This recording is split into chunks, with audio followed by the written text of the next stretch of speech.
A propaganda é a alma do negócio, mas um dos itens que mais chamará a atenção de clientes é o desenvolvimento de uma logomarca. A logomarca deve expressar a identidade da empresa. A principal característica da empresa deve ser a principal característica de uma logomarca. Quais são os pontos principais que o dono de um negócio deve levar em consideração para a criação de uma logomarca? No caso de uma construção de logomarca, deve-se considerar o que se quer transmitir, o que eu quero que o meu público pense da minha empresa ao ver a minha marca. Algumas empresas preferem demonstrar tradição, contar uma história por meio do logotipo. Outras já apontam diretamente para o futuro, transmitindo modernidade e tecnologia. Muitas vezes a empresa já possui uma logomarca, mas o empreendedor percebe que ela não está condizendo com o estilo da empresa, havendo a necessidade de mudanças. A mudança de uma marca é necessária quando ela já não transmite mais ao público a identidade da empresa, a filosofia da empresa. Com o passar do tempo, uma empresa pode desenvolver serviços variados ou mudar seu perfil de relacionamento com o público. Isso vem acontecendo nas 2 últimas décadas com as grandes corporações, bancos, siderúrgicas, empresas petrolíferas, vem trocando a sua marca para tentar uma aproximação ao público. Com as dicas da consultora, você poderá ter ideias para criar ou mudar a logomarca da sua empresa e fazer com que o seu negócio tenha sucesso.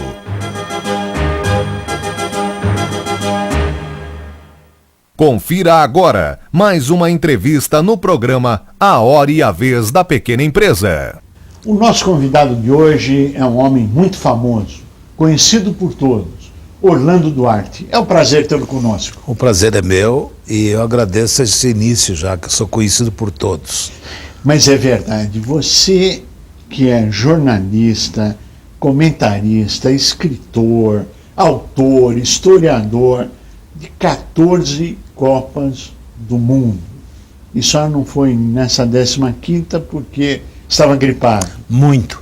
Devidamente convidado. Até o dia era o 13 para viajar, que eu adoro o 13, o 7. Eu não tenho essas coisas do Zagallo. 14 Copas do Mundo. 14 emoções completamente... Uma eu não precisei ir porque ela veio, né? A de 50. Foi aqui. Então, eu estava aqui, ela veio. 54 eu não fui, porque no jargão jornalístico diz que minhoca, né? Foca, minhoca. Eu era foca, minhoca e não tinha gabarito para ir à Europa, na Suíça. Mesmo porque quem ia a Santos, eu fui a Santos. Fui a Santos. Quem ia à Europa, então, era o herói desbravador. Falando em herói desbravador, através do futebol, você conheceu 101 países. É real isso? 101 países, seus museus, suas boates, sua história, e eu fui conhecendo mesmo. E alguns eu fui várias vezes. Para ter uma ideia, eu fui 5 vezes a Tóquio, 5 vezes a Israel, para o mais longe a Austrália. Agora, aqui para a América, todos, muito, né? Futebol no início da sua carreira, comparado com o futebol de hoje. O futebol era uma coisa romântica, né? Você jogava porque havia uma necessidade do confronto. Mas hoje, por exemplo, a nossa chuteira era a chanca. Hoje era uma sapatilha, não pesa 100 gramas. Nosso uniforme, quando chovia, pegava 3 quilos de água. Hoje são uniformes desenvolvidos pela NASA. Evita a sudorização e o acúmulo de água. Os gramados eram montanhas pedregosas. Hoje é limpo, com bilhar, para jogar bilhar. Quem não joga hoje quer perna de pau duplo. Naquela época o esporte era pelo lazer, pelo prazer do esporte. Hoje é por dinheiro. Essa é uma afirmativa muito pesada, muito agressiva. Não é pesada nem agressiva. Por exemplo, eu nasci em Rancharia, interior do estado, em 50 não tinha nem televisão no Brasil, nem nada. E antes de 50, você tinha o quê? O cineminha da cidade, o campo de futebol e o bailezinho. Todo mundo jogava futebol, porque não tinha outra coisa para fazer. E era uma alegria jogar futebol, havia grande rivalidade entre cidades. Este era o futebol. Agora, depois veio o futebol se profissionalizando no mundo a partir da década de 30. Aqui mais devagar por causa da economia, e mesmo aqueles grandes craques não ganharam muito dinheiro. Nem Domingos, nem Leônidas. Leônidas até ganhou um pouco, Jair Rosa Pinto, não ganharam muito dinheiro. Há um estágio em que os jogadores são importados e pagam a preço de ouro, e aí começa esse avalanche que está levando muito clube à ruína. Daria para imaginar, quando você iniciou a sua carreira, que o futebol tão querido, que você tanto falou a respeito, fala até hoje, movimentaria 9 bilhões de dólares no mundo por ano? Olha, só a FIFA tem em caixa 1 bilhão. Eu acredito que as empresas foram todas, por causa da publicidade, para os estádios. Entidades, por exemplo, da Ásia, da Europa, se firmaram em torno de futebol. Por exemplo, Chelsea é de um russo, o Chelsea de Londres, o Manchester é de 2 americanos, e assim eu falei de 2 clubes da Inglaterra, famosíssimos. Na Itália é tudo sociedade por ações. Berlusconi é dono do Milan, o Máximo. Aí o que veio? Uma avalanche de dinheiro, mas os clubes estão perdendo fôlego.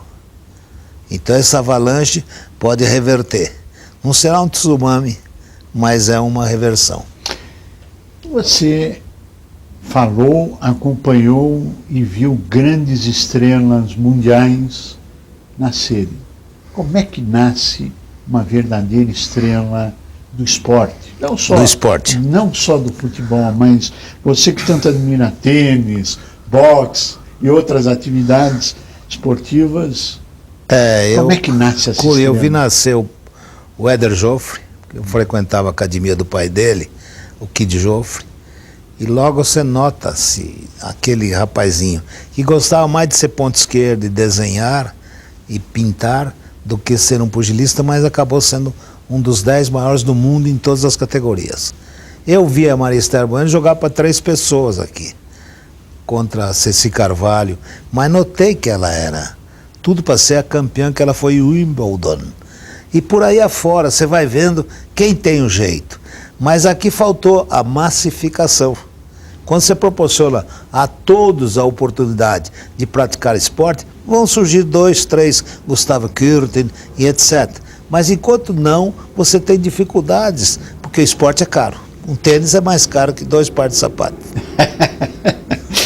Dentro de toda a sua carreira, aliás, brilhante carreira, o que é que mudou quando você radiava ou falava sobre um jogo? E hoje, como é que é essa tecnologia? Eu estou rindo porque a transformação da água para o vinho. Claro. Você tinha, como eu falei, de uniforme, equipamento, você não tinha celular, satélite, essas transmissões imediatas. Eu sou o primeiro cara a ter transmitido de Tóquio, sei como foi, de Bogotá, diretamente do campo. As dificuldades, você ia no voo cego, sem retorno. Uma vez fiz um jogo lá em Glasgow, Itália e Suíça, ou Itália e Escócia, pelas eliminatórias 66, e tudo bem, saiu o som, o rapaz que era técnico da BBC falou, tá tudo ok, só que o nosso som tinha que passar por Nova York para chegar ao Rio. E o que aconteceu? Foi blackout em Nova York. Parou em Nova York. O som não foi para lugar nenhum. Puxa. E você vê que isso é 66. Agora, depois de 70, com o primeiro televisamento direto de futebol, de esporte, o que aconteceu foi uma avalanche de evolução. E como é que era antes? Você acompanhava um jogo, outros jornalistas estavam lá, escreviam, outros filmavam. Como é que era? Como é que essas coisas chegavam ao país? Como é que se dava o andamento das coisas?